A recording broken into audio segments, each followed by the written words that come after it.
நாய்கள் அந்த குழந்தைய சின்ன பின்ன பண்ணி கொதறி எடுத்துருச்சு. தெருவில் இருக்கக்கூடிய நாய்களுக்கும் வீட்டில் வளர்க்கக்கூடிய நாய்களுக்கும் நிறைய வித்தியாசம் இருக்குன்னு எனக்கு தோணுது. எந்த நாயும் வந்து சுட்டு கொன்றுங்க அப்படிலாம் இல்ல. யாரும் இப்ப வந்து அவங்கள அந்த நாய்களை எல்லாம் அப்படியே கொன்னு போட்டுருங்கன்னு யாருமே சொல்லல.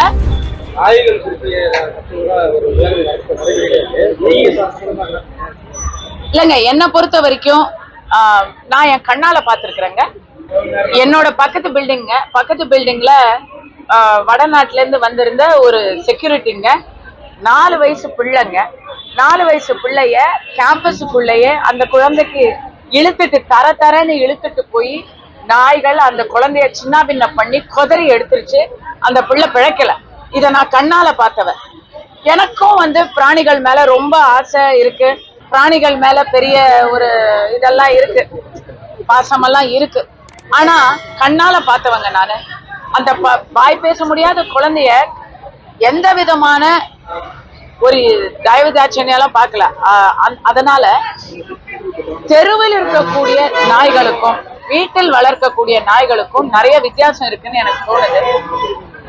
நான் மறுபடியும் சொல்றேன், எதையும் நம்ம வந்து இப்ப இன்னைக்கு சட்டத்துல போட்டிருக்கிறது வந்து சட்ட கோரிக்கை வந்து எந்த நாயும் வந்து சுட்டு கொன்றுங்க அப்படிலாம் இல்ல. எல்லாத்தையும் தெருவை விட்டு அப்புறப்படுத்துங்க அப்படிங்கறதா இருக்கு. ஐயா, பால் கறக்கக்கூடிய நம்ம தாய் போல மதிக்கக்கூடிய பசுமாட்டை கூட நாம வந்து அந்த பசுமாட்டின் பாதுகாப்பு கருதி, டிராபிக்கை கருதி ஊருக்குள்ள இருக்க கூடாது, வெளியே இருங்க அப்படின்னு நாம வந்து செயல்படுத்திக்கிட்டு இருக்கோம்.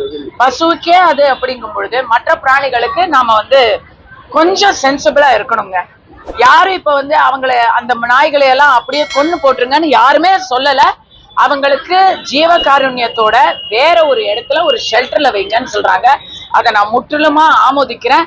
அது பிடிக்காதவங்க தயவு செய்து அந்த நாய்களை தத்தெடுத்து உங்க வீட்டுக்குள்ள வச்சு காப்பாத்துங்க.